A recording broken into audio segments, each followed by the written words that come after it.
ขอโทษที่ไม่ได้ไปดูลูกแก้วซ้อมวันนี้ลูกแก้วบอกว่าพ่อโกหกบอกว่าจะมาแล้วไม่มาทับบอกว่าที่พ่อไม่ได้ไปเพราะเกิดอุบัติเหตุพ่อแม่ของเพื่อนๆลูกแก้วมาดูกันทุกคนมีแต่ลูกแก้วคนเดียวที่ไม่มีใคร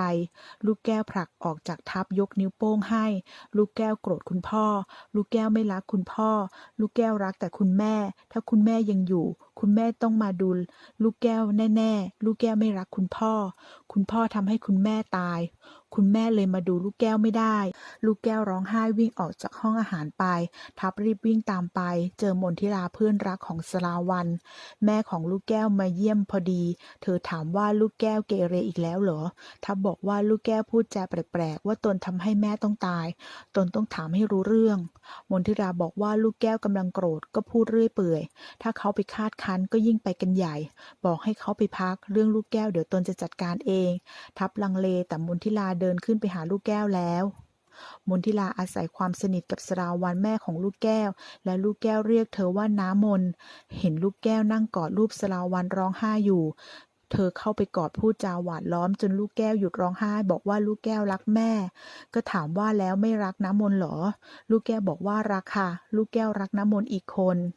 น่ารักมากถ้าลูกแก้วรักน้ำมนต์ก็ต้องเชื่อน้ำมนต์นะคะตกลงไหมลูกแก้วพยักหน้ามนทิราดึงกรอบรูปสราวัณจากมือลูกแก้วลูกแก้วปล่อยโดยดีมนทิราจึงให้ไปอาบน้ำเตรียมเข้านอนลูกแก้วอ้อนให้เล่านิทานให้ฟังเหมือนคุณแม่ด้วยได้ไหมแน่นอนค่ะน้ำมนต์จะทำทุกอย่างแทนคุณแม่ของลูกแก้วเองลูกแก้วลุกไปห้องน้ำมนทิรามองกรอบรูปสราวัณในมือแล้วคว่ำลงบนโต๊ะเขียนหนังสือเมื่อพาลูกแก้วเข้านอนแล้วมนทิราลงมาที่ห้องรับแขกทับยังนั่งเครียดอยู่เธอเข้าไปข้างหลังบีบนวดไหล่ให้ทับสะดุ้งหันมองงงมนทิราบีบนวดไหล่สัมผัสเขาอย่างใกล้ชิดอ้างว่าเพื่อให้เขาผ่อนคลายทับติงว่าใครมาเห็นคงไม่เหมาะขอบคุณที่ช่วยดูแลลูกแก้วจนพาเข้านอนได้มนทิราขอเปลี่ยนคำขอบคุณเป็นหาอะไรมาดื่มกันดีไหมทับตอบสุภาพว่าวันนี้ตนเหนื่อยจริงๆเพราะมีเรื่องวุ่นวายหลายเรื่องแต่ถ้าเธออยากดื่มก็จะให้สาจัดให้มนทิราตัดพ้อผิดหวังว่าพูดแบบนี้เหมือนกำลังไล่ตนทางอ้อมใช่ไหม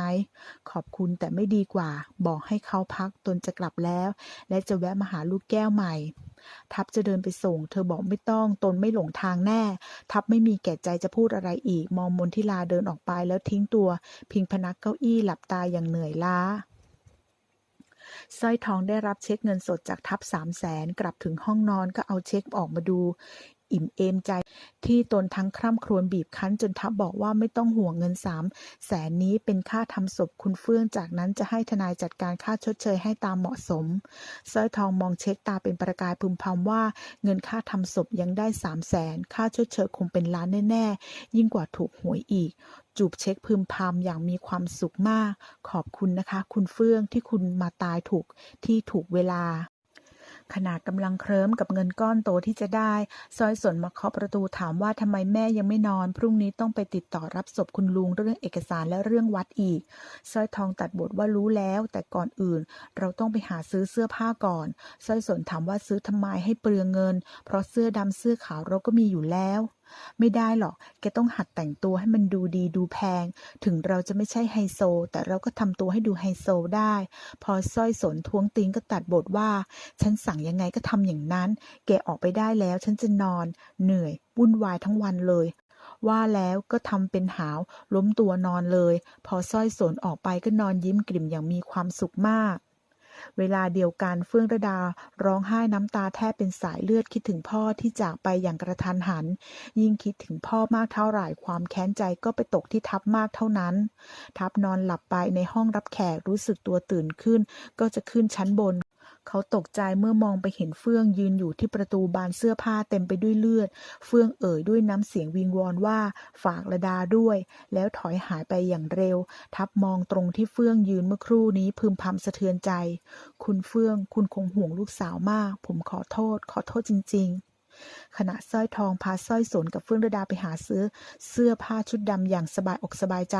ถูกวัยรุ่นกระชากกระเป๋าถือพอดีไทยผ่านมาจึงช่วยจับวัยรุ่นไว้ได้ทั้ง3วิ่งตามมาถึงสร้อยทองตรงเข้ากระชากกระเป๋าคืนจากวัยรุ่นบอกไทยให้เอาตัวไปให้ตำรวจเลยวัยรุ่นไหว้ขอโทษบอกว่าพ่อเพิ่งตายและแม่ก็ไม่สบายตนเลยต้องหาเงินด้วยวิธีนี้สัญญาว่าจะไม่ทำอีกแล้วเฟื่องระดากับสร้อยสนบอกสร้อยทองว่าอย่าเอาเรื่องเด็กเลยของเราก็ได้คืนแล้วถือเสียว่าทำบุญให้คุณลุงก็แล้วกันและถ้าส่งตัวให้ตำรวจเราก็ต้องไปโรงพักให้ปากคำอีกสร้อยทองไม่อยากยุ่งจึงยอมให้ปล่อยตัววัยรุ่นไปแล้วรีบพาสร้อยสนกับเฟื่องระดาไปหาซื้อเสื้อผ้ากันเมื่อเจ้าทุกข์ไม่เอาเรื่องไทยในชุดธรรมดาเรียบๆจึงขี่มอเตอร์ไซค์เก่าๆออกไป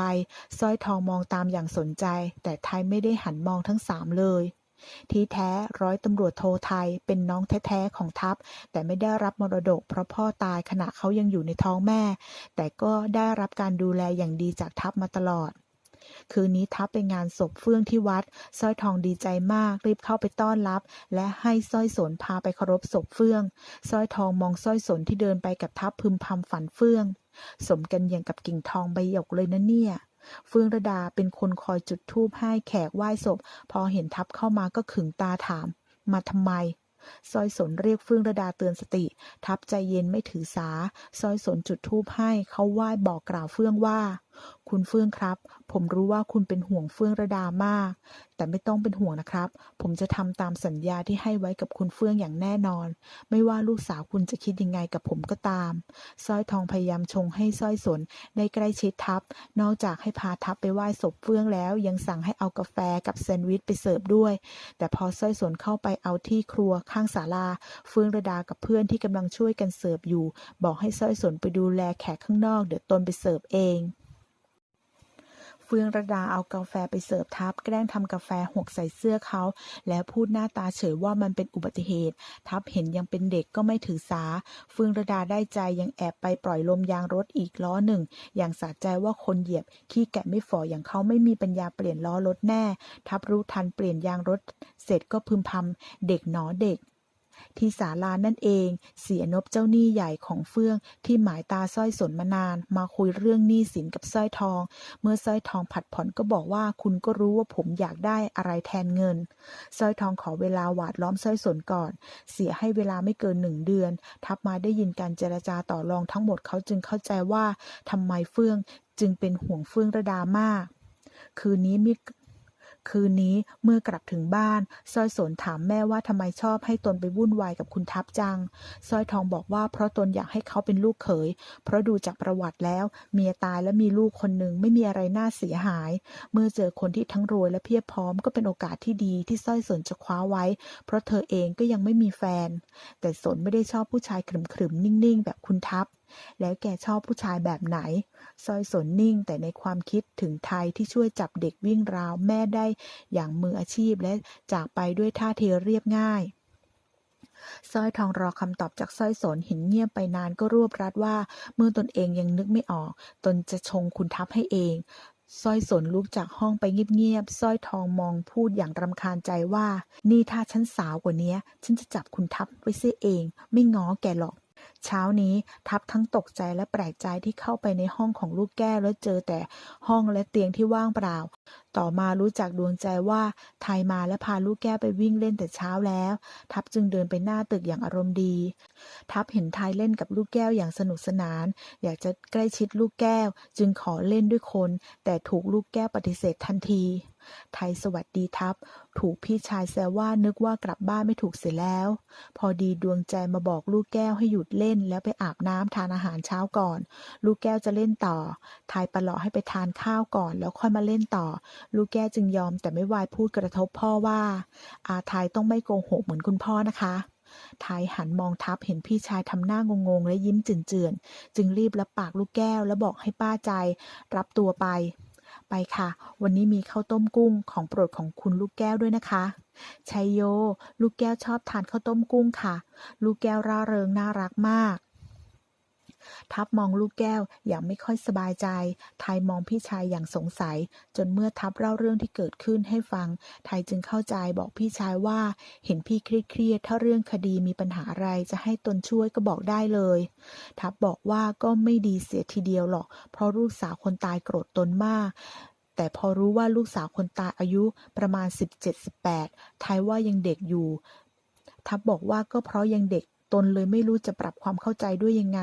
ไทยบอกว่าสบายมากเดี๋ยวผมจัดการให้ก็ดีนะสินายคารมดีพูดเก่งอยู่แล้วเผื่อระดาจะรู้สึกดีขึ้นมาบ้างไทยจึงรู้ว่าเด็กสาวคนนั้นชื่อเฟื่องระดาทัพชวนคืนนี้ไปงานศพด้วยกันถามว่าว่างหรือเปล่าเพื่อพี่ทัพผมว่างเสมอสาวๆไว้ก่อนได้ครับพี่เมื่อไหร่นายจะมีใครจริงจังสักทีลอยไปลอยมาอยู่ได้ก็เล็งๆไว้บ้างล่ะครับแต่ยังไม่รีบอ้อแต่ผมเอารถไปเองนะเพราะขากลับผมจะเลยไปหาสาวๆหน่อยทับไปถึงลานจอดรถของวัดพอลงจากรถเจอเฟื่องระดาถามหน้าทะมึงถึงว่านายยังกล้ามาอีกเหรอถึงจะมาทุกวันพ่อก็ไม่มีทางฟื้นขึ้นมาเสียงแข็งว่าฉันไม่อยากเห็นหน้าคุณฉันมาเพื่อเคารพศพคุณเฟื่องไม่จำเป็นพอดีไทยเดินเข้ามาเห็นเฟื่องระดาก็แปลกใจเฟื่องระดามองไทยอย่างคุ้นๆทักทายอย่างเป็นมิตรทันทีถามว่าเขารู้จักพ่อตนด้วยเหรอไทยบอกว่าตนมากับพี่ชายพอรู้ว่าทัพคือพี่ชายของไทยเฟื่องระดาก็หน้าตึงทันทีทำเอาไทยงงทัพถามว่านายรู้จักเด็กคนนี้ด้วยเหรอเพิ่งรู้จักเมื่อวานครับแม่เขาโดนกระชากกระเป๋าผมช่วยจับขโมยให้และทำไมพอรู้ว่าผมเป็นน้องพี่ต้องทำคอแข็งตาขวางอย่างนั้นด้วยนี่แหละเฟื่องระดาที่ฉันเล่าให้นายฟังอ๋อท่าทางเอาเรื่องจริงๆแต่พี่ไม่ต้องห่วงแค่เนี้ยผมเอาอยู่ไทยพูดอย่างมั่นใจมากพอเฟื่องระดารู้ว่าไทยเป็นน้องชายของทัพก็โกรธไม่พูดด้วยอีกเลยผิดกับสร้อยทองที่ดีอกดีใจจนออกนอกหน้าส่วนสร้อยสนแม้จะดีใจแต่ก็เก็บความรู้สึกไว้สร้อยทองให้สร้อยสนพาสองพี่น้องเข้าข้างในสร้อยสนรับคำอย่างเต็มใจจนสร้อยทองแปลกใจว่าทำไมวันนี้พูดง่ายจังเฟื่องระดาทำหน้าที่เสิร์ฟน้ำเมื่อประคองถาดน้ำผ่านแถวที่ทับกับไทยนั่งอยู่ก็มองตาขวางใส่ไทยยิ้มอย่างผูกมิตรและเอ่ยขอน้ำแต่เฟื่องระดาทำหูทวนลมเดินผ่านไปหน้าตาเฉยไทยมองเหวอได้ยินทับพูดเบาๆว่าไม่ใช่หมูอย่างที่นายคิดใช่ไหมบอกแล้วว่าเสือชัดๆไทยตอบเบาๆแต่มุ่งมั่นว่าผมจะทำให้เสือเป็นแมวที่เชื่องให้พี่ดูทับมองตามเฟื่องระดาไปเห็นเอาน้ำไปเสิร์ฟให้เสียนบเสียทักทายอย่างผู้ใหญ่เอ็นดูเด็กแต่พอเฟื่องระดาเดินผ่านไปสายตาเสียก็กลายเป็นตาวิบวับทับมองอย่างผิดสังเกตได้ยินไทยบอกว่าเดี๋ยวผมมานะพี่แล้วลุกไปเลยทับมองอย่างเป็นห่วงว่าไทยจะทำอะไรเฟื่องระดาหลบไปนั่งเศร้าคิดถึงพ่อที่นอกศาลาไทยเดินเข้าไปขอนั่งด้วยแล้วรีบพูดเมื่อเห็นเธอทำท่าจะลุกหนีตอนพ่อผมตายผมก็เหมือนระดานั่นแหละทำใจไม่ได้เลยพอเห็นหน้าคู่กรณีเชื่อไหมผมแทบจะกระโดดชกหน้าเลยเฟื่องระดามองหน้าถามพ่อเขาโดนรถชนตายเหมือนกันเหรอไทยบอกว่าไม่ใช่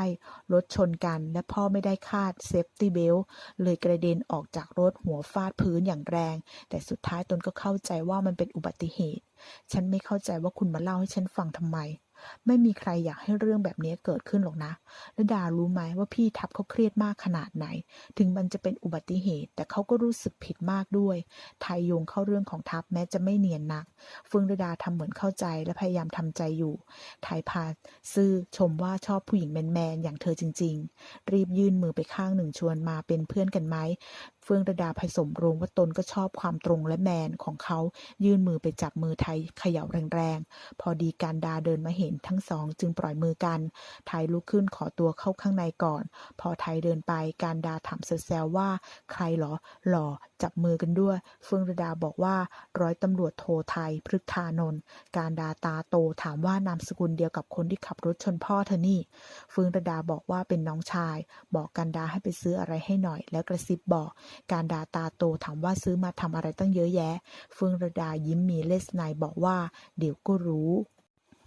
ไทยกลับเข้าไปในศาลาทัพถามว่าไปไหนมาไทยพูดอย่างภูมิใจว่าไปทำสัญญาสงบศึกมาและทุกอย่างเรียบร้อยง่ายกว่าปอกกล้วยเข้าปากอีกทัพตื่นเต้นถามว่านายไปพูดยังไง ไทยพูดว่าขอแบบเนี้ยมันต้องมีทริคเอาใจเขามาใส่ใจเราถามอวดว่าพี่รู้ไหมผมกับเด็กคนนั้นยังจับมือเป็นเพื่อนกันด้วยนะพี่สบายใจได้ต่อไปเนี้ยผมรับรองว่าเฟื่องดุดาจะไม่ออกฤทธิ์ออกเดชอะไรกับพี่อีกแน่นอนแน่ใจ1,000%ครับไทยยิ้มกรีมทับอึ้งมองน้องทึ่งพระสวดเสร็จทับกับไทยไหว้ลาเจ้าภาพขอตัวกลับเฟื่องฤดากับการดาจับตาดูอยู่การดาถามว่าทำแบบเนี้ยเขาเรียกว่าล้วงคองูเห่าเลยนะแกนี่กล้าจริงๆฉันไม่กลัวหรอกรู้จักเฟื่องฤดาน้อยไปซะแล้วเฟื่องฤดาปัดมือไปมาท่านักเลงแต่ดูน่ารักมากกว่า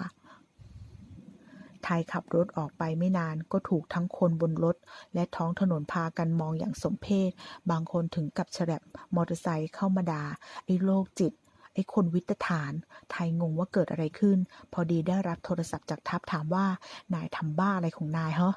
ไทยถามว่าอะไรทัพบอกว่าข้างล่างรถเขาบอกให้จอดรถที่ปั๊มข้างหน้าก่อนเลยไทยมองหาปั๊มพอเจอก็เลี้ยวรถเข้าไปจอดทัพเลี้ยวตามเข้าไปจอดข้างๆรีบลงไปถามว่านายเล่นพิเรนอะไรเนี่ยพลางลากไทยไปดูที่หลังรถเฮ้ยไทยร้องลั่นเมื่อเห็นกางเกงในสีสดบาดตาหลายตัวติดเรียงกันท้ายรถใครแกล้งวะเนี่ยใครวะกล้ามาล้วงคองูเห่าแบบนี้ทับถามว่าเขาไปจอดรถที่ไหนบ้างไทยบอกว่าที่วัด